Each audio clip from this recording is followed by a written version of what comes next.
నిర్దోషంగా, నిష్కలంకంగా, మచ్చ డాగు లేకుండా నీవు ఆయన రాకడ కోసం సిద్ధపడాలని వాక్యము చేత ఉదక స్నానము నీకు చేయిస్తున్నాడు.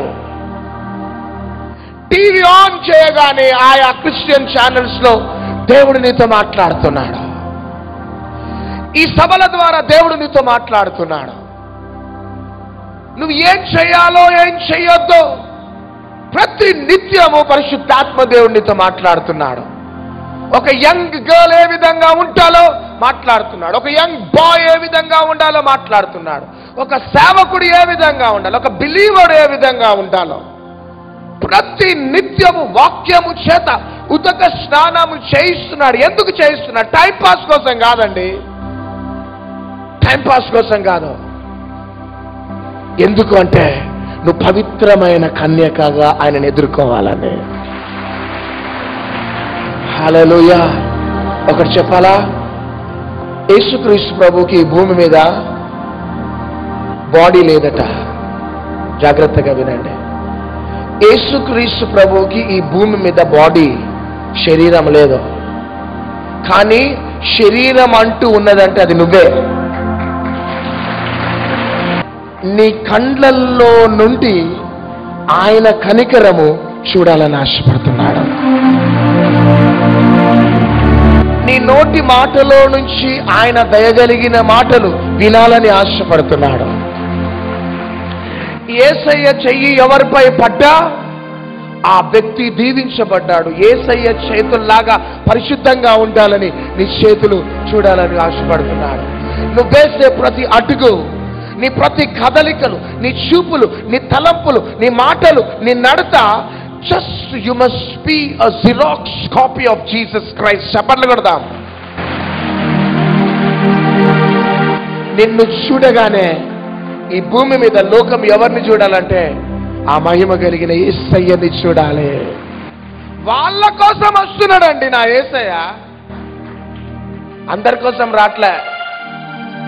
నాకు 40 years సీనియారిటీ ఉన్నది, 50 years సీనియారిటీ ఉన్నది. నేను చర్చ్ ఎల్డర్ని, మా family Christian family, I know everything from the Bible అంటే పక్కకు పెడతాడు దేవుడు. అంతే. ఎవరికి కావాలి నీ డాక్టరేట్? ఎవరికి కావాలి? ఎవరికి కావాలి నీ డిగ్రీ? ఎవరికి కావాలి? ఎవరికి కావాలి నీ ఎక్స్పీరియన్స్? నాకు కావలసింది నువ్వు నా ప్రియకుమారుడు లాగా బ్రతకాలా. ఎవరిలాగా బ్రతకాలి చెప్పాలి? యేసయ్యలాగా బ్రతకాల బిడ్డ. మనము ఒక వ్యక్తి చెంప మీద కొడితే ఇంకొక చెంప చూపెడతావు. యేసయ్య మనసు అదే.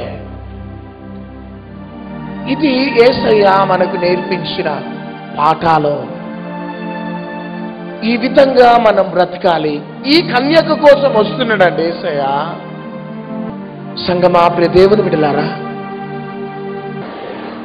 మందిరానికి వచ్చి ఒక విధంగా ఉంటూ ఇంట్లో ఒక విధంగా ఉండేవారు పరలోకానికి వెళ్తారా నాన్న? ఒకసారి జ్ఞాపకం చేసుకోండి. మందిరానికి వచ్చి దేవదూతల్లాగా కనబడి ఇంటికి వెళ్ళిపోయి ఒక దయ్యంలాగా మారిపోతే వాళ్ళు పరలోకంలో ఉంటారు బిడ్డ. మనం మందిరంలో ఎట్లుంటే ఉద్యోగంలో కూడా అట్లనే ఉండాలా.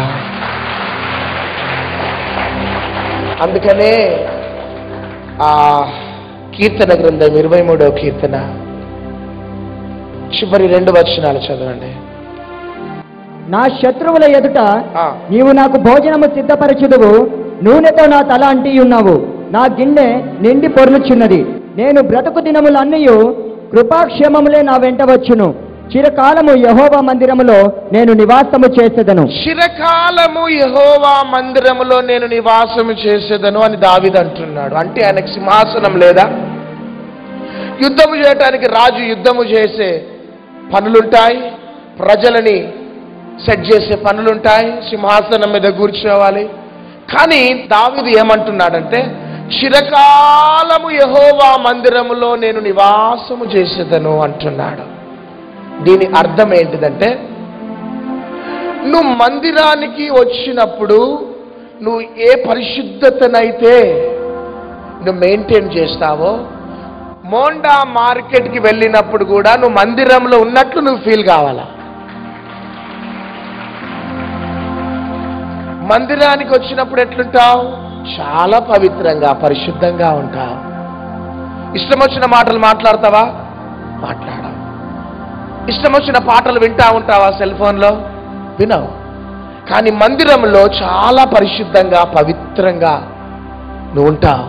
అయితే నువ్వు ఎక్కడ అడుగు పెట్టినా నువ్వు మందిరంలోనే నేను ఉన్నాను అని నువ్వు ఫీల్ కావాలి.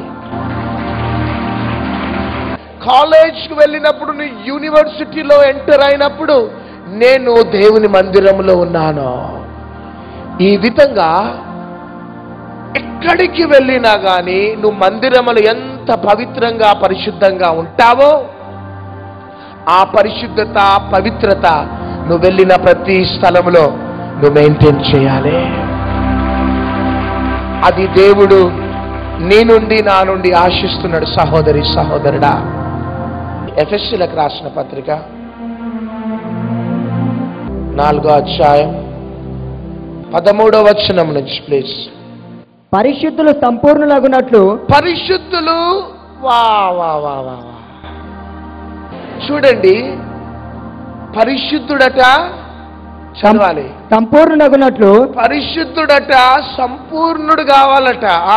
క్రీస్తు శరీరము క్షేమాభివృద్ధి చెందుటకును పరిచర్య ధర్మము జరుగుటకును ఆయన కొందరిని అపోస్తలులు గాను, కొందరిని ప్రవక్తలను గాను, కొందరిని సువార్తికులను గాను, కొందరిని కాపరులు గాను, ఉపదేశకులు గాను నియమించెను.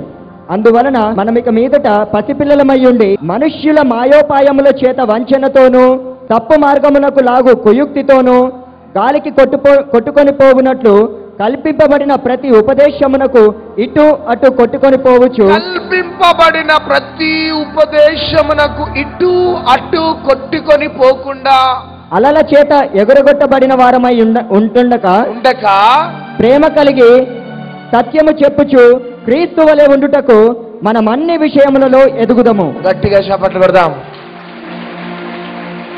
ఎవరిలాగా ఉండాలట చెప్పాలి? క్రీస్తు వలె ఉండటానికి కల్పింపబడిన ప్రతి ఉపదేశము వైపు పరిగెత్తొద్దు. మనం ఏది నమ్మాలో అది నమ్మాలి, ఏది నమ్మొద్దు అది విడిచిపెట్టేసేయాలంతే. అందుకనే కొంతమందిని అపోస్తులు గాను ప్రవక్తలు గాను దేవుడు నీ కోసం నా కోసం నియమించున్నాడు. పరిశుద్ధుడు సంపూర్ణుడు కావాలన్నది దేవుని యొక్క చిత్తం నానా. అంత ఈజీగా బాప్తిజం తీసుకుంటే పరలోకానికి వెళ్ళవు బిడ్డ. నువ్వు అంత ఈజీగా మారు మనసు పొందగానే ఫ్రీ టికెట్ లేదు కొడకా నీకు. నీవు పరిశుద్ధుడుగా ఉంటూ నువ్వేం కావాలి? ఇంకా సంపూర్ణుడు కావాలట నానా. ఒక్కసారి మిమ్మల్ని మీరు స్వపరీక్ష చేసుకోండి బిడ్డ.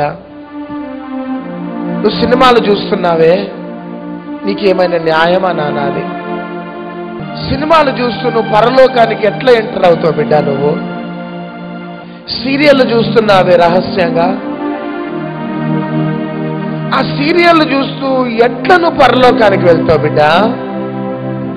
లోక సంబంధమైన భయంకరమైన అలవాట్లకి బానిస అయిపోయి, త్రాగుడికి బానిస అయిపోయి, సిగరెట్లకి బానిస అయిపోయి, లోక సంబంధమైన డ్రగ్స్కి అలవాట్లకి బానిస అయిపోయి నువ్వు క్రైస్తవుడిగా బ్రతుకుతున్నావే, నువ్వు ఎట్లా వెళ్తావు బిడ్డ పరలోకానికి అలవాట్లతోనే?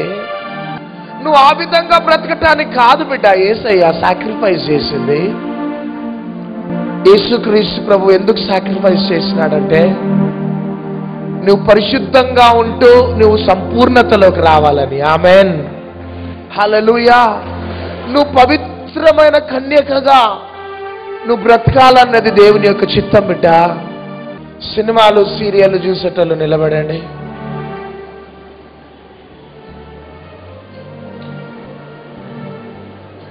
ఇన్ని వర్తమానాలు వింటున్నారు. రాత్రి 2 గంటలకు పండుకున్నాం బిడ్డ మేము. వినండి నిలబడ్డోళ్ళు, 2 గంటలకు పండుకున్నాం నాన్న. మేము 5 గంటలకు లేచినాం. 6:30 కల్లా ఇంచుమించు 60 మందికి బ్యాప్టిజాలు ఇచ్చిన. బ్యాప్టిజాలు ఇచ్చి స్టేజ్ ఎక్కినానంటే 1 o'clock దిగినాం.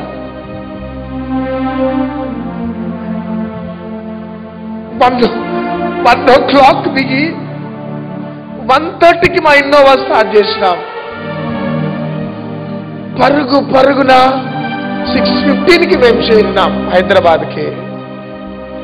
6:15కి చేరి పరిగెత్తుకుంటూ ఇక్కడికి వచ్చినాం.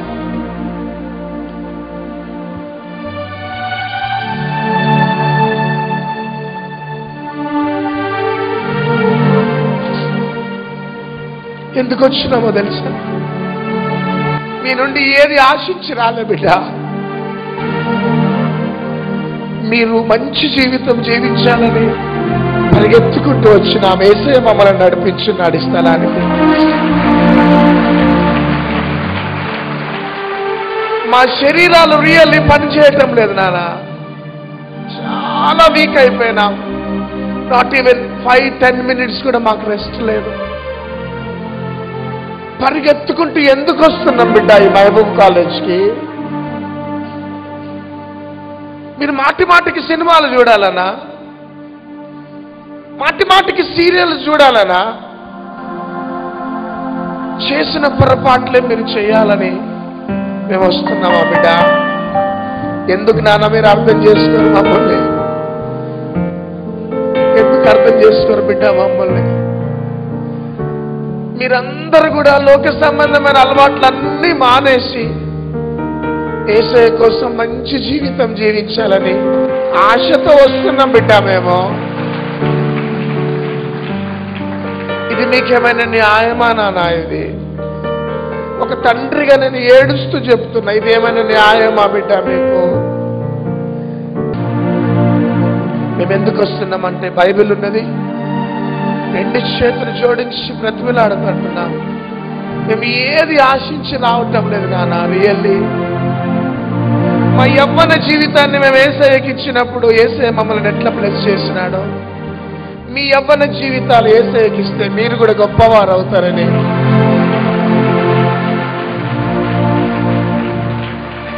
పరిగెత్తుకుంటూ మీ దగ్గరికి వస్తున్నాం నాన్న మేము. ఇక నేను అన్ని మానేస్తారా? అన్ని మానేస్తాం. అబద్ధాలు ఆడకుండా చెప్తున్నాం. సీరియళ్ళు, సినిమాలు అన్ని మానేస్తాం అన్న వారి కూడా చేయి పైకెత్తండి. తండ్రి, ఈ బిడ్డలు ఈ రోజు నుంచి లోక సంబంధమైనవన్నీ కూడా విడిచిపెట్టేసి నీకోసం ఒక క్రొత్త జీవితాన్ని ప్రారంభించి అనేక చీకటిలో ఉన్న ప్రజలని వెలుగులోకి నడిపించే సాధనాలుగా ఈ బిడ్డలు వాడబడునుగా. కానీ మీ నామములో బిడ్డలను బ్లెస్ చేస్తూ విడుదల ప్రకటిస్తూ యేసు నామములో అడుగుచున్నాము తండ్రి. దయచేసి కూర్చోవాలి. హెబ్రీయులకు రాసిన పత్రిక 11:16. అయితే వారు మరి శ్రేష్టమైన దేశమును అనగా పరలోక సంబంధమైన దేశమును కోరుచున్నారు. అందుచేత తాను వారి దేవుడనని అనిపించుకొనుటకు దేవుడు వారిని గూర్చి సిగ్గుపడడు. ఆమేన్. షాలోం. చూడండి, నువ్వు పాపిగా బ్రతుకుతూ ఉన్నప్పుడు, భయంకరమైన జీవితాన్ని జీవిస్తున్నప్పుడు దేవుడు నిన్ను తన బిడ్డగా చేర్చుకోవటానికి సిగ్గుపడలేదట. గట్టిగా చెప్పట్లు కదా. నువ్వు త్రాగుబోతని తెలుసు, లోక సంబంధమైన అలవాట్లకి బానిస అయిపోయినావని తెలుసు. కానీ యేసయ్య ప్రేమ చూడండి, నిన్ను తన బిడ్డగా చేర్చుకోవటానికి సిగ్గుపడలేదట. కానీ ఒకానొక దినం రాబోతున్నది. మత్తయి సువార్త 25వ అధ్యాయం 9వ వచనం ప్లీజ్. అందుకు బుద్ధిగల కన్యకలు, మాకును మీకును ఇది చాలదేమో, మీరు అమ్మవారి యొద్దకు పోయి కొనుకొనుడని చెప్పిరి. వారు కొనబోచుండగా పెండ్లి కుమారుడు వచ్చెను. అప్పుడు సిద్ధపడి ఉన్నవారు అతనితో కూడా పెండ్లి విందుకు లోపలికి పోయిరి. అంతటా తలుపు వేయబడెను. ఆ తరువాత తక్కిన కన్యకలు వచ్చి, అయ్యా అయ్యా మాకు తలుపు తీయమని అడుగగా అతడు, మిమ్మును ఎరుగనని మీతో నిశ్చయముగా చెప్పుచున్నానెను. హల్లెలూయా. యేసుక్రీస్తు ప్రభు వచ్చినప్పుడట, నువ్వు గాని సిద్ధపడకపోతే తలుపులు మూయబడతాయి. జాగ్రత్తగా వినండి. నువ్వు భయంకరమైన జీవితం జీవిస్తూ ఉన్నా నిన్ను తన బిడ్డగా చేర్చుకోవటానికి యేసయ్య చెప్పాలి సిగ్గుపడలేదట. కానీ ఒక దినమున రాబోతున్నాడు. అన్ని అవకాశాలు ఇచ్చినా కానీ నువ్వు సిద్ధపడకపోతే ఆయన తలుపులు మోయటానికి కూడా సిగ్గుపడడం. అప్పుడు నువ్వు రొమ్ము కొట్టుకుంటూ, తండ్రి ప్లీజ్ ఒక్క ఛాన్స్ ఇవ్వవా అంటే, నీవెవరో నాకు తెలియదు అంటాడంతే. ప్లీజ్ ఒక్క ఛాన్స్ ఇవ్వవా అంటే, నీవెవరో నాకు తెలియదు అంటాడంతే. కానీ మనమందరం ఎక్కడుందాం బిడ్డ? ఇప్పుడు యేసయ్య వచ్చిన యేసయ్యను మనం కలుసుకోవాలి. చప్పట్లు కొడదాం. ఒకవేళ సడన్ గా ఈరోజు మనం చనిపోయినా ఎక్కడికి వెళ్ళిపోవాలా? చెప్పాలా? యేసయ్యను కలుసుకోవాలి. హల్లెలూయా. ఈ రాత్రి ఇంకా నీవు రక్షించబడలేదా? మారు మనసు పొందలేదా? ఈ రాత్రి ప్రియ సహోదరి సహోదరుడా, యేసయ్య నిన్ను పిలుస్తుండగా నువ్వు చెప్పు, యేసయ్యా నా జీవితాన్ని నీకు సమర్పిస్తున్నానని చెప్పి. నిత్యమైన రక్షణ అనుభవంలో నువ్వు లేవేమో. ప్రేమ కలిగిన యేసయ్య నీతో మాట్లాడుతున్నాడు ఈ రాత్రి.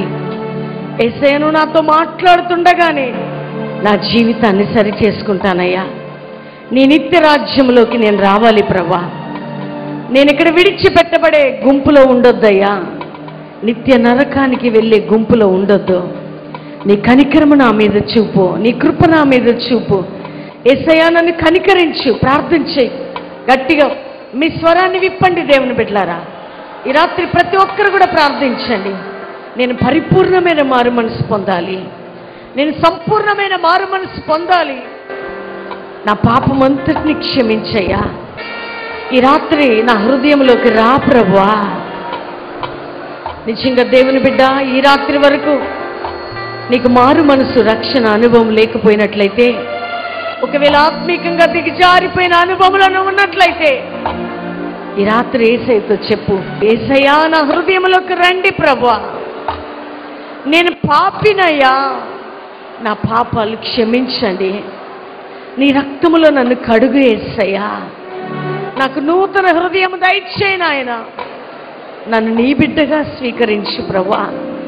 నా పాపములన్నిటినీ క్షమించు. నా క్రొత్త జీవితాన్ని దయచేయి. ఈ రాత్రి నిజంగా ఈ ప్రార్థన నువ్వు చేస్తుండగా దేవుడు నిన్ను తాకబోతున్నాడు. ఒకవేళ ఆత్మీకంగా పడిపోయావేమో, ఈరోజే తిరిగి మరలా వాక్యము ద్వారా నువ్వు ఉదక స్నానం చేయబడ్డావేమో, దేవుడు నీ జీవితంలో గొప్ప కార్యం చేయబోతున్నాడు. ప్రభువా నా దగ్గరికి రమ్మని అందరం పిలుద్దాం. ఈ రోజు నుంచి నీ కోసం బ్రతుకుతాను ప్రభా. నీ చిత్తము చేస్తాను ప్రభా. నా హృదయాన్ని నీకు సమర్పించుకుంటున్నాను ప్రభా. ఎంతమంది బిడ్డలు ఆ విధంగా ప్రార్థన చేస్తూ ఉన్నారో, ఇదిగో నీ సన్నిధి వారిపై దిగునుగాక ప్రభా. మేమందరం నీ నిత్య రాజ్యంలో కలుసుకోవాలా. ఇది నీ కార్యం ప్రతి బిడ్డలో జరుగునుగాక. పరిశుద్ధాత్ముడా, ఒక్కొక్కరితో మీరు వెళ్ళండి ప్రభా. ఒక్కొక్క హృదయాన్ని మీరు తాకండి. ఒక్కొక్క హృదయాన్ని మీరు కట్టండి నాయన ప్రభా. నీ కొరకు నిలబడినట్లు నూరంతలు నీ వాక్యం వారి జీవితాల్లో ఫలించాలి. రాత్రి పరిశుద్ధాత్మ యవ్వన బిడ్డలని, చిన్న బిడ్డలని, వృద్ధులని, పెద్దలని నీ రక్తముతో మేము శుద్ధీకరిస్తున్నాం. ఈ రాత్రి నీ గొప్ప కృప ప్రతి బిడ్డపై కుమ్మరించమని యేసుక్రీస్తు నామములో అడుగుచున్నాం తండ్రి. ఆమేన్. నోరు తెరిచి గట్టిగా మీ స్వరాన్ని విప్పి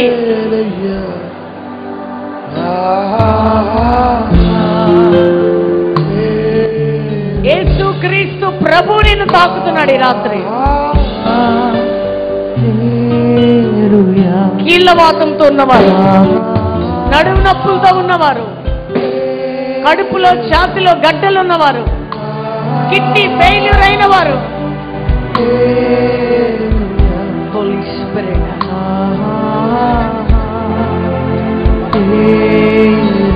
thank you holy spirit god. నిన్ను తాకే సమయం సహోదరి. నీ గుండెలో ఉన్న నొప్పి యేసయ్య స్వస్థపరుస్తున్నాడు. నీ ఊపిరితిత్తుల్లో ఉన్న ప్రాబ్లం యేసయ్య స్వస్థపరుస్తున్నాడు. నీ కిడ్నీ ప్రాబ్లం యేసయ్య స్వస్థపరుస్తున్నాడు. మైగ్రేన్ హెడేక్ యేసయ్య స్వస్థపరుస్తున్నాడు. స్కిన్ ప్రాబ్లం యేసయ్య నేను స్వస్థపరుస్తున్నాడు. నీ శరీరాన్ని తాకేది యేసయ్య. నీ బాడీ మొత్తం ఫ్రీ అయిపోతుంది రాత్రి. చూపు పొందిన వారు, చెవులు వినబడుతున్న వారు, పెయిన్స్ తొలగిపోయిన వారు, నీ శరీరాన్ని తాకిన యేసయ్యని గణపరచడానికి పరిగెత్తుకుంటూ వచ్చేసాయి. సిస్టర్, నేను పొద్దు నుంచి కళ్ళతోటి బాధపడుతున్నా. కళ్ళకి ఒకటే నీళ్ళు కాడుతున్నాయి, ఒక మంటలు వేస్తున్నాయి. దేవుడు స్వస్థపరిచింది. నాకు కూడా ఒళ్ళు నొప్పులు బాగుంటాయి. తెల్లందాక పండుకుంటే నొప్పులు అన్నీ ఉంటాయి. ఆ నొప్పులన్నీ ఇప్పుడు ఫ్రీ అయినాయి. ఫ్రీ అయిపోయింది కూడా. కంటి చూపు కూడా ఫ్రీ అయింది. ఎప్పటి నుంచి కనబడేది కంటి చూపు? ఏడాది అయితే మందులు వాడుతున్నాం. ఇప్పుడు స్పష్టంగా కనబడుతుంది. వెళ్ళు. నా కళ్ళు 3 నెలల సంది కనబడలేము, 2 నెలల సంది కనపడేది కాదు, ఇప్పుడు స్పష్టంగా కనబడుతుంది ప్రార్థన చేశాక. వెళ్ళు. నాకు కిడ్నీ ప్రాబ్లం అండి. 2-3 సంవత్సరాలు అయిపోయింది. కానీ ఇప్పుడు ఒళ్ళు నొప్పులు అన్నీ ఉండే, అన్నీ తగ్గిపోయినాయి. దేవుడు ముట్టిండు కూడా. తల్ల చెమటలు వచ్చి నాకు దిగిపోయినట్టు అనిపించిందండి. అంటే నాకు విపరీతమైన తలనొప్పి ఉండేది ఇందాక. అయితే ప్రేయర్ చేసుకుంటే నన్ను ఎవరు నొప్పినట్టు అనిపించింది. ఇప్పుడు హెడ్డేక్ తగ్గిపోయింది, ఫ్రీ అయిపోయింది. నాకు కంటి చూపు రాకుండే ఇప్పుడు మంచిగా అయింది దేవుడు ప్రేయర్ చేస్తే. ఎప్పటి నుంచి కనబడదమ్మా కంటి చూపు? 1 సంవత్సరమే. 1 సంవత్సరం. ఇప్పుడు కంటి చూపు మంచిగా అనిపిస్తుంది, స్పష్టంగా కనబడుతుంది. వెళ్ళు. చూపు మసక ఉంటుండే, ఇప్పుడు రీడింగ్ గ్లాస్ పెట్టుకునేదాన్ని, ఇప్పుడు స్పష్టంగా కనబడుతుంది. అసలు బైబిల్ అక్షరాలే కనిపించేవి కాదు. ఈ రోజు నాకు మంచిగా కనబడుతుంది. ఎప్పటి నుంచి కనబడే కాదమ్మా? చాలా రోజుల నుండి బైబిల్ తెచ్చుకున్నా, అసలు ఎంత చూస్తున్నా కానీ నేను ఏం చదివేదాన్ని కాదు. ఈ ఇప్పుడు రోజు అయితే ఇప్పుడు స్పష్టంగా కనబడుతున్నాయి. వెళ్ళు. 5 సంవత్సరాల నుంచి ఇది వినబడతలేదు, వినబడట్లేదు. ఇప్పుడు ఈ 5-6 నెలల బట్టి అయితే మొత్తానికి వినబడతలేదు. పోనీ ఈ చెవులనే పెట్టుకొని వింటా, ఈ చెవి వినబడతలేదు. ఇప్పుడు కొంచెం వినబడతాను, వినబడుతుంది. ఇది మూస్తే ఇది కొంచెం వినబడుతుంది. వెళ్ళు. 10 సంవత్సరాల నుంచి నడుము నొక్కుండి, కొంచెం ఇట్లా వంగకు నీటి రాకుండా పోతుండే. ఇప్పుడు కొంచెం ఇట్లా కొంచెం ఫ్రీ అయింది. ఇప్పుడు ఫ్రీ అయిపోయింది. ఇప్పుడు బైబిల్ చూడలేని దాన్ని, గ్లాస్ లేనిది ఇప్పుడు చూడగానే స్పష్టంగా కనబడుతున్నాయి. కళ్ళు కనబడతలేవు. ఇట్లా ప్రేయర్ చేస్తున్నా కళ్ళు అంటుకుపోయినాయి. కళ్ళు తెస్తామంటే తెచ్చడానికి అసలు. ఎంతమంది నమ్ముతున్నారు దేవుని అనాయింటింగ్? చూడండి, మేము ఏదో గిఫ్ట్ ఆపరేట్ చేస్తేనే పనిచేస్తుందని కాదు అభిషేకం. ఈ సహోదరి చూడండి, స్వస్థత ప్రార్థన చేస్తున్నప్పుడు మీరు నమ్మాలి, మీ ప్రక్కలోకి పరిశుద్ధాత్మ దేవుడు తాకుతున్నాడు. ఎవరు తాకుతున్నారు? చూడండి, ఈమె నిలబడింది, ఆరాధనలు ఏకీభవించింది, కళ్ళు క్లోజ్ అయిపోయాయి. మేము ప్రార్థన చేసామా కళ్ళు క్లోజ్ కావాలని? చెప్పండి. కళ్ళు తెరవడానికి రావట్లేదమ్మా? వస్తలేవమ్మా, కళ్ళు రావట్లేదు. ప్రార్థనలో కళ్ళు మూసుకుపోయినాయి. కళ్ళు మూసుకుపోయినా ఏం కనబడతలేవు, ఏడేమున్నాయి కనబడతలేవు, కనబడట్లేదు. ఓపెన్ అయిపోవాలి యేసునామములో. ఆమేన్. నాకు లాస్ట్ మంత్ యాక్సిడెంట్ అయింది మేడం. చెయ్యి ఎత్తుకొచ్చేది కాదు, చెయ్యి బాగా ఎత్తున్నా, పూర్తిగా ఎత్తున్నాను. 1 మంత్ నుంచి చెయ్యి ఎత్తలేకపోయావు, ఇప్పుడు ప్రార్థన జరిగాక ఎత్తుతున్నావు. యేసయ్య నిన్ను స్వస్థపరిచాడు. వెళ్ళి. నరాల వీక్నెస్ ఉంది మేడం, ఇప్పుడు స్వస్థత తక్కువైపోయింది. నరాల వీక్నెస్ తో బాధపడుతున్నావు. ఎప్పటి నుంచి? 6 సంవత్సరాలు. 6 సంవత్సరాలు. ఇప్పుడు నీకు స్వస్థత జరిగింది. వెళ్ళి. నాకు 4 నెలల నుంచి బ్యాక్ పెయిన్ ఫుల్గా ఉందండి. మెడ నొప్పులు కూడా 10 ఇయర్స్ ఉంది. మెడ నొప్పి 10 ఇయర్స్. ఇప్పుడు ఏం జరిగింది? స్వస్థత జరిగింది. స్వస్థత జరిగింది. వెళ్ళి.